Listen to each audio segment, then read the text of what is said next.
for letting me speak today on the Constitution. Speaker Sir, in my last few speeches, I spoke about the concept of Abhay Mudra, the concept of fearlessness, truth, and non-violence. And I showed the House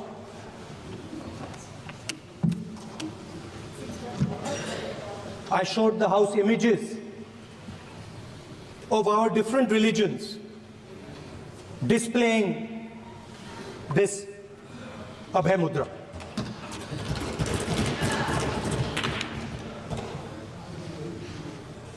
People call the Constitution the longest written Constitution in the world.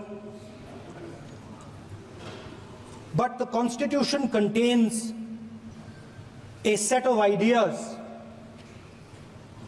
from one philosophy of our nation, one central philosophical set of ideas of our nation. When we look at the Constitution and we open the Constitution, we can hear the voice and the ideas of Ambedkar, of Mahatma Gandhi, of Jawaharlal Nehru. But where did those ideas come from? Those ideas came from an old, profound tradition in this country. Those ideas came from Shiva, from Guru Nanak, from Basavana, from Buddha, from Mahavir, from Kabir, from a list of people. So when we speak of the Constitution and we show the Constitution, of course it is a document of modern India, but it could never have been written without ancient India and her ideas. So when we look at this Constitution, we remember this list of people, all different variations on the same idea. And in front of us stand the people who follow a very different philosophical tradition. And I want to start my speech by quoting what the Supreme Leader, not of the BJP, but of the modern interpretation of the ideas of the RSS has to say about the Constitution of India and about how he thinks India should be run. The worst thing about the Constitution, the worst thing about the Constitution of India is that there is nothing Indian about it. Manusmriti is that scripture which is most worshipable after Vedas for our Hindu nation, and from which our ancient times have become the basis of our culture, customs, thought, and practice. This book, for centuries, has codified the spiritual and divine march of our nation. Today, Manusmriti is law. These are the words of Savarkar. Mr. Savarkar has clearly stated in his writings that there is nothing Indian about our Constitution. He has clearly stated that the book India is run by should be superseded by this book. And this is what the fight is about. Now, it's nice that all of you are so-called defending the Constitution. But I want to ask you, do you stand by your leader's words? Do you support your leader's words? Because when you speak in parliament about protecting the constitution, you are ridiculing Savarkar. You are abusing Savarkar. You are defaming Savarkar. I'd like to quote also in Hindi. Bharat के संविधान के बारे में सबसे बुरी बात तो यह है कि इसमें कुछ भी भारतीय नहीं है। भारत के संविधान के बारे में सबसे बुरी बात तो यह है कि इसमें कुछ भी भारतीय नहीं है। यह आपके नेता ने कहा था, जिसकी आप पूजा करते हैं। Speaker sir, I described in my first speech the idea of a battle taking place. I described the Mahabharata, described Kurukshetra. There is a battle taking place today in India. And on this side are the defenders of the idea of the Constitution. And from each state we have one. If you ask us Tamil Nadu, we will tell you Periyar. If you ask us Karnataka, we will say Basavana. If you ask us Maharashtra, we will say Phule ji, Ambedkar ji. If you ask us Gujarat, we will say Mahatma Gandhi. आप speaker को You praise these people. You praise these people hesitatingly because you have to. But the truth is that you want India to be run the way it used to be run. जैसे हिंदुस्तान पहले चलाया जाता था, वैसे ही आप हिंदुस्तान को चलाना चाहते हो। मैं बता रहा हूं, आ रहा हूं। पेशेंस रखिए थोड़ी, इतना एक्साइटमेंट नहीं होना चाहिए। स्पीकर सर, जब मैं छोटा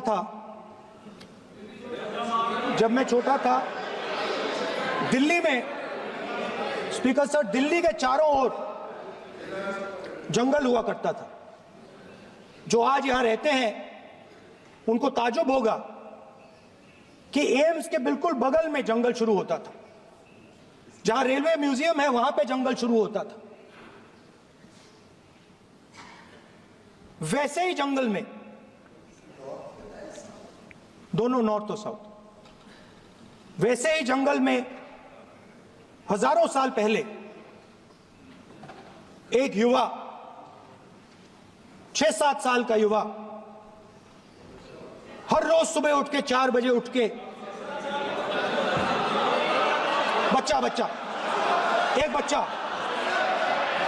एक बच्चा, वाह बहुत बढ़िया, एक बच्चा 4 बजे उठ के तपस्या करता था। हर रोज सुबह तपस्या, हर रोज सुबह वो धनुष उठाकर तीर कमान चलाता था और घंटे उसने तपस्या की, सालों के लिए उसने तपस्या की।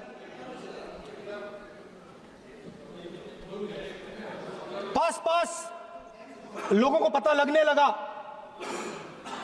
कि लड़का है। यही तो आप नहीं समझ सकते हो, यही तो प्रॉब्लम है। धनुष में तपस्या है, मनरेगा के काम करने में तपस्या है। तपस्या का मतलब शरीर में गर्मी पैदा करना, समझिए। हाँ, तब का ये मतलब है, तपस्या का ये मतलब है। तो ये तपस्या कर रहा था, लोगों को पता लगा और वो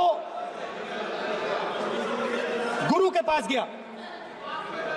लड़के का नाम एकलव्य था और वो गुरु के पास गया और उसने कहा, गुरु द्रोणाचार्य जी, मैं सालों से धनुष चलाना सीख रहा हूं, मैंने अपनी पूरी शक्ति इसमें डाली है,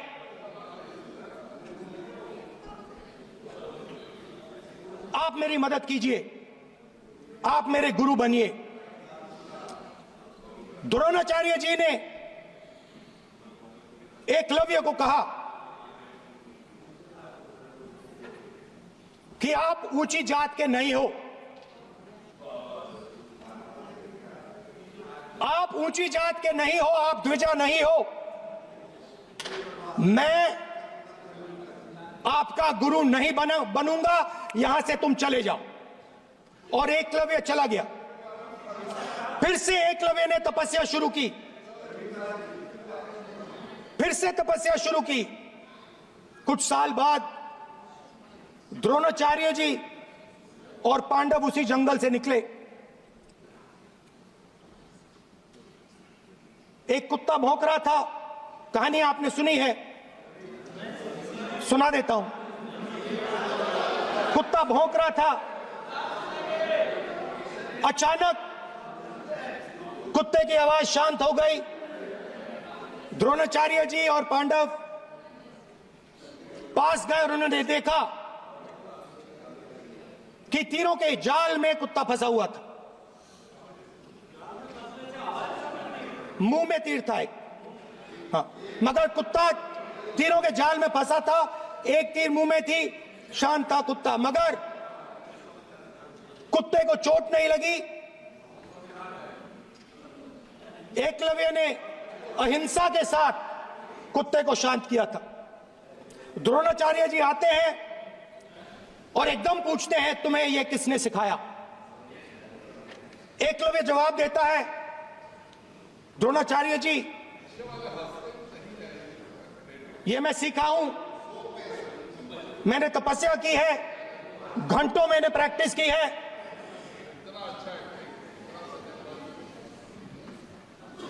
आपने मुझे गुरु बनने से मना किया था, तो मैंने एक मूर्ति,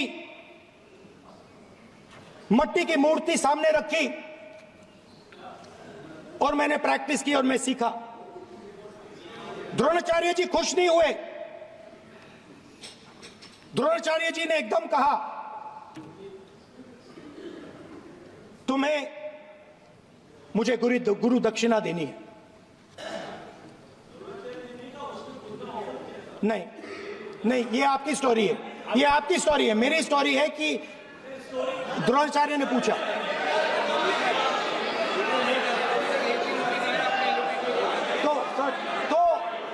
तो द्रोणाचार्य जी ने, Sir, the PM will not speak. Lord want to see if you are not giving order, Prime Minister has to speak. That's what want to. If you are not giving protection, if you are not giving protection to LOP, then Prime Minister has to speak here.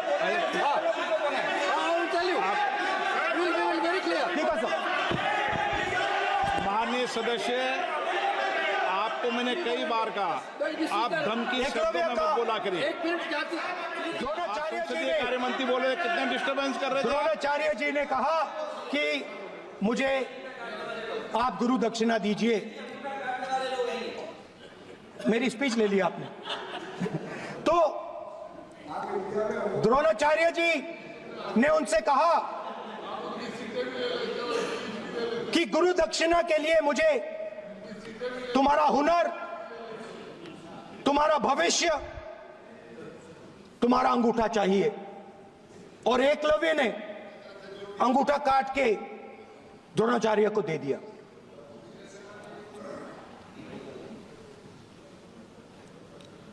यह अभय मुद्रा है।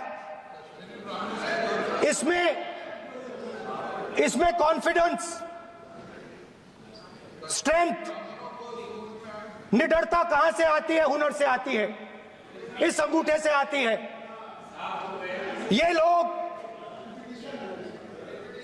इसके खिलाफ हैं। जैसे द्रोणाचार्य जी ने एकलव्य का अंगूठा काटा, वैसे ही आप पूरे देश का अंगूठा काटने में लगे हुए हो।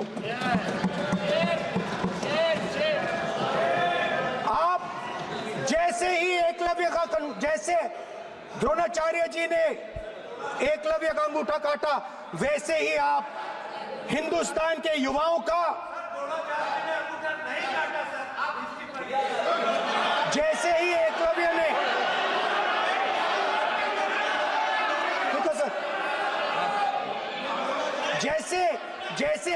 मीडिया का अंगूठा काटा गया, वैसे ही आप हिंदुस्तान के युवाओं का, सबका अंगूठा काटते हो।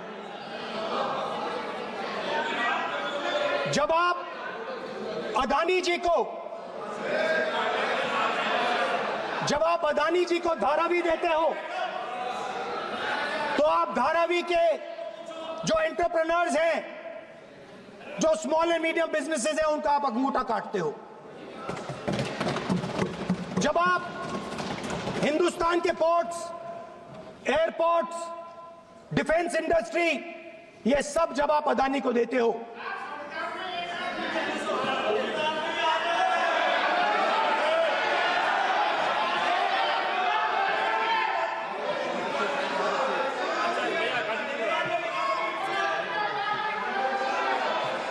हिंदुस्तान के सारे जो फेयर प्ले बिजनेसेस हैं, जो ईमानदारी से काम करते हैं, आप उन सब का अंगूठा काटते हो जब आप अदानी की मदद करते हो। कॉन्स्टिट्यूशन में लैटरल एंट्री कर आप हिंदुस्तान के युवाओं का, पिछड़ों का, गरीबों का अंगूठा काटते हो।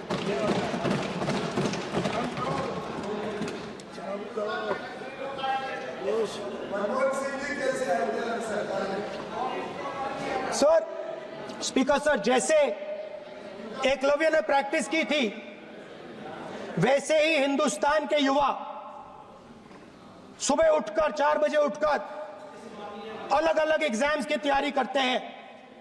आपने देखा होगा, पहले हजारों युवा सुबह उठकर रनिंग करते थे, वेट ट्रेनिंग करते थे आर्मी में जाने के लिए।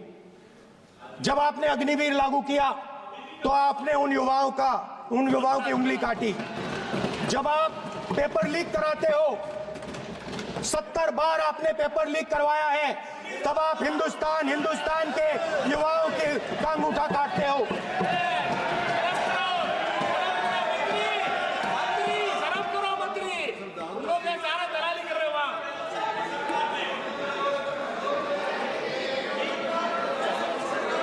आज बाहर, दिल्ली के बाहर आपने किसानों पर टीयर गैस चलाया है, आपने किसानों पर लाठीचार्ज किया है।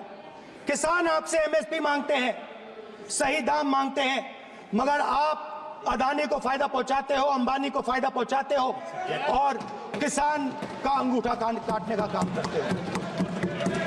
देखिए, हम कहते हैं अभय मुद्रा, हम कहते हैं डरो मत, आप कहते हो हम आपका अंगूठा काट देंगे। ये फर्क है। एक तरफ कौन सर बोले, मेरे कहना है कि हम एक मिनट प्लीज बैठिए, आप बैठिए, प्लीज बैठिए, आप बैठिए। आज हम भारत के संविधान की 75 वर्ष की गौरवशाली यात्रा कर रहे हैं कि मोनोपोली होनी चाहिए। कॉन्स्टिट्यूशन में कहीं नहीं लिखा है कि पेपर लीक होना चाहिए, कॉन्स्टिट्यूशन में कहीं नहीं लिखा है कि अग्निवीर होना चाहिए, कॉन्स्टिट्यूशन में ये सब नहीं लिखा है। इसलिए मैं यहां रेज कर रहा हूं, कॉन्स्टिट्यूशन में नहीं लिखा है कि हिंदुस्तान के युवाओं का अंगूठा काटना चाहिए, उनका जो हुनर है उनसे छीना जाना चाहिए।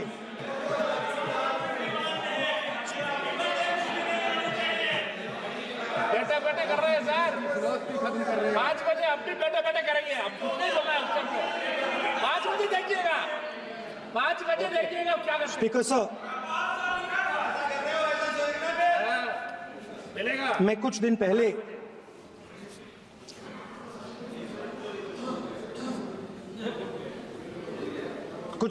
मैं हाथरस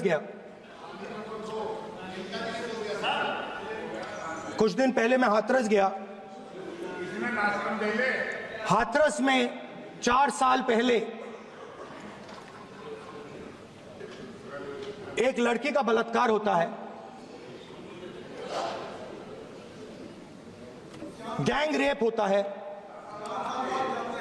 3-4 लोग गैंग रेप करते हैं। मैं 2-3 दिन पहले उस लड़की के परिवार के घर में गया।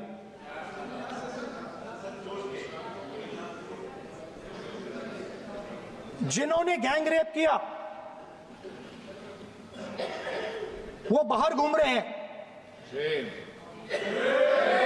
और लड़की का परिवार अपने घर में बंद है।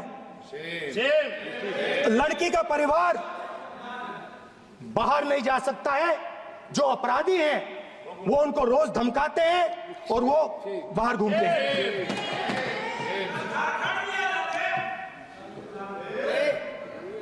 परिवार ने मुझे बताया कि बेटी का जो अंतिम संस्कार था वो भी नहीं करने दिया और चीफ मिनिस्टर ने इसके बारे में खुलकर मीडिया में झूठ बोला है।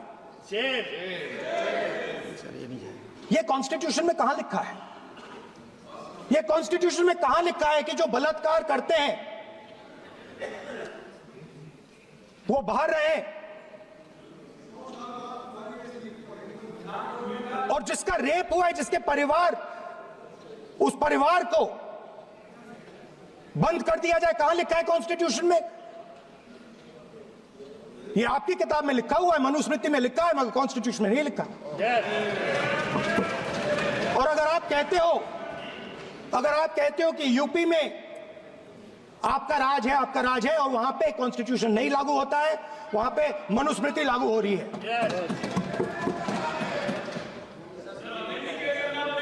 परिवार ने मुझे कहा कि यूपी की सरकार ने उन्हें वायदा किया था, कहा था कि हम आपका रिलोकेशन करेंगे, आपको कहीं और रहने की जमीन देंगे। आज तक 4 साल हो गए हैं, आज तक उनका रिलोकेशन नहीं किया गया है। और हर रोज उन्होंने मुझे फोटो दिखाई, वो बाहर निकलते हैं और जिन्होंने बलात्कार किया वो धमकाते हैं उनको। तो मैं इस हाउस में कहना चाहता हूं कि अंबेडकर जी के संविधान वाले लोग, इंडिया गठबंधन वाले लोग, हम सब मिलकर उस परिवार का रिलोकेशन हम करेंगे अगर आप नहीं करोगे तो। और हिंदुस्तान के हर गरीब व्यक्ति को हम ये कहना चाहते हैं, आपकी रक्षा कॉन्स्टिट्यूशन करता है और ये बीजेपी के लोग कॉन्स्टिट्यूशन पर 24 घंटा आक्रमण करते रहते हैं। कॉन्स्टिट्यूशन में लिखा है prohibition of discrimination on grounds of religion, race, caste, sex और place of birth. The state shall not discriminate against any citizen on grounds only of religion, race, caste, sex, place of birth, or any of them. Some days back, youngsters from Sambal came to see me. Innocent people, they had done nothing. They were just, वो बस पास में थे, 5 लोगों को गोली मार के हत्या कर दी। ये कहां लिखा है कॉन्स्टिट्यूशन में? ये कहां लिखा है? कॉन्स्टिट्यूशन में तो लिखा है prohibition of discrimination of grounds of religion. और जहां भी आप जाते हो, एक धर्म को दूसरे धर्म से लड़ाते हो, नफरत फैलाते हो। कहां लिखा है कॉन्स्टिट्यूशन में? कहां लिखा है कॉन्स्टिट्यूशन में कि एक धर्म को दूसरे धर्म से लड़ाना है? कहां लिखा है कॉन्स्टिट्यूशन में कि दलित परिवार को बंद करके अंदर रखना है और उनके अपराधियों को बाहर घूमने देना है? कौन से कॉन्स्टिट्यूशन में लिखा है? मुझे दिखाइए।